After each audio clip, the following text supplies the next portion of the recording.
اس کے باوجود محمد شاہ اپنے وزیر، سپہ سالار اور امیر الامراء نظام الملک کے ساتھ مل کر حالات کو دوبارہ اپنی گرفت میں کرنے کی کوشش کرنے لگا تھا۔ نادر شاہ گو ہندوستان میں بے شمار لوگوں کا قتل عام کرنے اور ہندوستان کی ساری دولت سمیٹ کر ایران کی طرف چلا گیا تھا، لیکن اپنی اس کارروائی سے وہ بھی قدرت کے انتقام اور مکافات عمل سے بچ نہ سکا۔ ہوا یوں کہ ہندوستان کی مہم سے فارغ ہو کر نادر شاہ نے ازبکوں کی سرکوبی کرنا چاہی۔ ازبک قبائل نے دریائے آمو سے پار چھوٹی چھوٹی ریاستیں قائم کر رکھی تھی۔ سب حکمران آپس میں قرابت دار تھے۔ بخارا اور خوارزم ان کے بڑے بڑے مراکز تھے۔ ازبک ان علاقوں سے اٹھ اٹھ کر خراسان میں لوٹ مار کیا کرتے تھے۔ ازبکوں کے خلاف لشکر کشی کا آغاز بلخ سے ہوا۔ یہاں سے نادر شاہ نے بخارا کا رخ کیا۔ یہاں کا حکمران ابو فیض خان تھا۔ اس نے مقابلے کی تاب نہ پا کر اطاعت اختیار کی اور خود چل کر نادر شاہ کے پڑاؤ میں آیا۔ نادر شاہ نے اس کا پرتپا خیر مقدم کیا اور بخارا کی حکومت اس کو سونپ دی۔ اس سے نادر شاہ کے حوصلے بڑھے۔ بخارا کے بعد نادر شاہ نے خوارزم کا رخ کیا۔ ترکمانوں سے بڑی بے جگری سے مقابلہ کیا، لیکن آخر وہ بھی پسپا ہو گئے۔ بخارا اور خوارزم کی مہموں سے فارغ ہو کر نادر شاہ نے کلات نام کے قلعے کا رخ کیا، جو اس کی محبوب جگہ تھی۔ یہاں اس نے ایک شاہی محل تعمیر کروایا اور اپنا خزانہ اس کے اندر محفوظ کر دیا۔ ہندوستان سے لوٹی ہوئی ساری دولت اس نے یہاں رکھی تھی۔ پھر وہ مشہد گیا اور وہاں اپنی فتوحات کی یاد منانے کے لیے جشن عظیم برپا کیا۔ اہل شہر نے والہانہ طور پر خوشیاں منائی۔ یہ زمانہ نادر شاہ کے عروج کا تھا۔ اس نے صرف 5 سال کے مختصر عرصے میں زندگی کی بڑی بڑی مہمیں سر کر لی تھی۔ ان فتوحات اور لوٹ خسوٹ نے نادر شاہ کو بے حد مغرور بنا دیا تھا۔ آخری ایام میں اس نے ظلم و ستم کا بازار گرم کرنا شروع کر دیا تھا۔ اب اس کے اعمال نامے میں فتوحات کے ساتھ ساتھ ظلم و ستم کا اضافہ ہونے لگا۔ اس لیے وہ لوگ جنہیں اس نے دشمنوں سے رہائی دلائی تھی اس سے نفرت کرنے لگے تھے۔ اس کے علاوہ نادر شاہ جس وقت ہندوستان کی مہم میں مصروف تھا، اس کا بھائی ازبکوں کے ہاتھوں مارا گیا تھا۔ بھائی کا انتقام لینے کے لیے اس نے داغستان پر حملہ کیا، جہاں یہ قوم آباد تھی۔ وہاں اس نے لوٹ مار کرنی شروع کر دی۔ ازبکوں نے اپنی پوری جمعیت سے نادر شاہ کے لشکر پر حملہ کیا، یہاں تک کہ وہ نادر شاہ کے پڑاؤ تک پہنچ گئے اور کچھ عورتوں کو نادر شاہ کے قیمتی مال و اسباب سمیت اٹھا کر لے گئے۔ یہ پہلا موقع تھا کہ ازبکوں کے ہاتھوں نادر شاہ کو زک اور نقصان اٹھانا پڑا تھا۔ ازبکوں کی اس جرأت مندی اور دلیری سے نادر شاہ بڑا برافروختہ ہوا اور نہایت پرجوش انداز میں ان پر حملے شروع کیے، لیکن ازبک بھی جنگ کا وسیع تجربہ رکھتے تھے۔ انہوں نے بھی نادر شاہ کے خلاف جوابی کارروائیاں کرنی شروع کر دی۔ ان حالات میں نادر شاہ کو ازبکوں کے ہاتھوں شکست اٹھانا پڑی اور دربند کی طرف پسپا ہونا پڑا۔ یہ وہ تلخ تجربہ تھا جس نے نادر شاہ کو احساس دلایا کہ وہ ناقابل شکست نہیں ہے۔ نادر شاہ کی یہ پہلی بدترین شکست تھی جس نے اسے ہلا کر رکھ دیا تھا۔ مورخین لکھتے ہیں کہ اس شکست نے نادر شاہ کو پریشان کر دیا اور اس کا سر ندامت سے جھک گیا تھا۔ ان شکستوں کے بعد نادر شاہ استرآباد اور مازندان سے ہوتا ہوا شیروان کو جا رہا تھا کہ 2 افغانوں نے اچانک اس پر حملہ کر دیا۔ اس حملے کے نتیجے میں نادر شاہ اور اس کا گھوڑا بھی زخمی ہوا، جبکہ افغان بھاگ کر کہیں چھپ گئے اور نادر شاہ کی دسترس سے باہر ہو گئے۔ اب نادر شاہ کو شبہ ہوا کہ اس حملے میں اس کے ایک عزیز رضا قلی مرزا کا ہاتھ ہے، چنانچہ اس کی آنکھوں میں سلائیاں پھیر کر اسے بصارت سے محروم کر دیا۔ نادر شاہ کے اس شک کی وجہ یہ بھی ہو سکتی تھی کہ جب دہلی میں یہ افواہ اڑی تھی کہ نادر شاہ مارا گیا ہے تو رضا قلی مرزا نے اپنے بادشاہ ہونے کا اعلان کر دیا تھا۔ دہلی سے واپس آ کر وہ رضا قلی پر سخت برہم ہوا۔ اب اسے یہ خیال گزرا کہ ممکن ہے اسی نے افغانوں کو اس پر حملہ ور ہونے پر مامور کیا ہو۔ بہرحال وہ بعد میں اپنے اس اقدام سے سخت نادم بھی ہوا۔ کہا جاتا ہے کہ رضا قلی کی آنکھیں نکلواتے وقت جو لوگ موجود تھے ان سب کو نادر شاہ نے اس لیے مروا دیا کہ انہوں نے اسے اس اقدام سے باز رکھنے کی کوشش کیوں نہ کی۔ ازبکوں کے ہاتھوں نادر شاہ کے شکست کھانے کی وجہ سے بغاوتوں کا سلسلہ شروع ہو گیا۔ پہلی بغاوت شیروان میں ہوئی جس میں ازبکوں نے باغیوں کا ساتھ دیا، اور شیروان میں جو نادر شاہ کا 2000 کا لشکر تھا، ازبک اس پر حملہ ور ہوئے اور اسے موت کے گھاٹ اتار دیا۔ یہ سن کر نادر شاہ غیظ و غضب سے بھڑک اٹھا اور باغیوں کی سرکوبی کے لیے 25,000 کا ایک لشکر لے کر شیروان کی طرف گیا۔ وہاں اس نے خوب قتل عام کیا، لاشوں اور سروں کے مینار کھڑے کیے۔ نادر شاہ کے خلاف دوسری بغاوت شیراز میں ہوئی۔ اس بغاوت کو فروغ کرنے کے لیے 60,000 کا لشکر بھیجا گیا جس نے بغاوت فروغ کر دی۔ یہاں بغاوت کرنے والوں کا سربراہ ایک شخص تقی تھا اسے گرفتار کر لیا گیا۔ نادر شاہ نے اس کی ایک آنکھ نکلوا دی اور اس کے تمام لواحقین کو قتل کرا دیا۔ تیسری بغاوت استراباد میں ہوئی۔ اس بغاوت کی خبر سن کر نادر شاہ اس علاقے پر چڑھ دوڑا اور پورے صوبے کو برباد کر کے رکھ دیا۔ اب نادر شاہ نے بحری بیڑا بنانے کا ارادہ کیا۔ اتفاق سے ایک انگریز جس کا نام جان ایلٹن تھا، وہ انہی دنوں تجارتی روابط پیدا کرنے کے لیے ایران آیا۔ وہیں مستقل قیام اختیار کر کے اس نے نادر شاہ کی ملازمت اختیار کر لی۔ نادر شاہ نے بحری بیڑا بنانے کا کام اس کے سپرد کر دیا۔ مقصد یہ تھا کہ بحری بیڑے کے ذریعے ترکمان بحری قزاقوں پر قابو پایا جا سکے اور ازبکوں کے خلاف بحری بیڑے کے ذریعے رسد اور کمک پہنچائی جا سکے۔ کچھ یہ مقصد بھی تھا کہ بحرہ خزر میں تجارت کی سہولت حاصل کر سکیں۔ جان ایلٹن نے جہاز بنانے کا تمام سامان فراہم کیا۔ آخر جہاز بنا کر بحرہ خزر میں ڈال دیا، لیکن نادر شاہ کو ان جہازوں سے کام لینا نصیب نہ ہوا۔ نادر شاہ نے چونکہ ان دنوں ظلم و ستم کی انتہا کر دی تھی، جہاں کہیں بغاوت کے آثار نمودار ہوتے وہاں لاشوں کے ڈھیر اور سروں کے مینار کھڑے کر دیتا تھا۔ اس کے باوجود بغاوتوں کا مواد پختہ رہا۔ سیستان میں بغاوت اور شورش اٹھی تو اسے فروغ کرنے کے لیے نادر شاہ نے اپنے بھانجے علی قلی خان کو بھیجا، لیکن اس نے اہل سیستان کو ساتھ ملا کر اپنی بادشاہت کا اعلان کر دیا۔ انہی دنوں کردوں نے بھی اپنی طاقت و قوت میں اضافہ کر کے نادر شاہ کے خلاف بغاوت کھڑی کر دی۔ نادر شاہ کردوں کی بغاوت فروغ کرنے کے لیے روانہ ہوا، لیکن 7-8 میل کی مسافت طے کی ہوگی کہ اس کے قبیلے کے بعض افراد نے اس کے پڑاؤ میں داخل ہو کر اسے موت کے گھاٹ اتار دیا۔ نادر شاہ کے قتل میں اس کا بھتیجا اور کچھ سالار شامل تھے۔ ان قاتلوں اور سازشیوں نے فیصلہ کیا کہ صبح تک نادر شاہ کے قتل کی خبر افشا نہ ہونے پائے اور لشکر کو اس کے بارے میں کچھ معلوم نہ ہو۔ ایرانی ایسا اس لیے چاہتے تھے کہ نادر شاہ کے لشکر میں جو ازبک، ترک اور افغان تھے وہ انہیں اس حادثے سے بالکل بے خبر رکھنا چاہتے تھے، تاکہ بے خبری کی حالت ہی میں ان سے نمٹ کر اپنی حکمرانی کا اعلان کر دیں۔ لیکن ان ایرانیوں کی بدقسمتی کے اسی اثنا میں نادر شاہ کی بیوی نے بڑی سرعت سے کام لیا اور ایک باندی کے ذریعے نادر شاہ کے مارے جانے کی خبر اس نے احمد شاہ ابدالی تک پہنچا دی۔ احمد شاہ نادر شاہ کا بڑا مخلص تھا۔ اس کے پاس اس وقت 4000 ابدالیوں پر مشتمل ایک لشکر بھی تھا اور وہ بالکل چوکس بھی تھا۔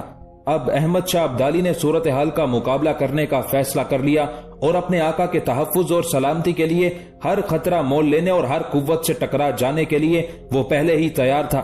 پہل تو احمد شاہ کو یقین نہ آیا کہ واقعی نادر شاہ کو قتل کر دیا گیا ہے، لیکن پھر بھی وہ بالکل تیار رہا۔ صبح ہوئی تو ابدالی لشکر نادر شاہ کے خیمے کے قریب پہنچا تاکہ اس کی لاش کو قبضے میں کر لے۔ دوسری طرف ایرانی بھی چوکس تھے۔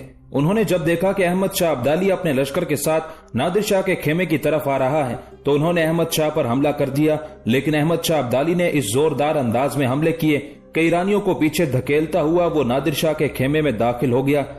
خیمے میں داخل ہونے کے بعد احمد شاہ نے جو سب سے پہلا کام کیا وہ یہ تھا کہ اس نے نادر شاہ کی انگلی سے شاہی انگشتری اتار لی۔ کوہ نور ہیرا جو نادر شاہ ہندوستان سے لے گیا تھا اس پر بھی احمد شاہ نے قبضہ کر لیا۔ اس کے بعد جو شاہانہ نشانات تھے سب احمد شاہ ابدالی کی گرفت میں چلے گئے تھے۔ دونوں لشکریوں کے ٹکرانے سے ایک شور و گول اور ہنگامہ برپا ہو گیا تھا۔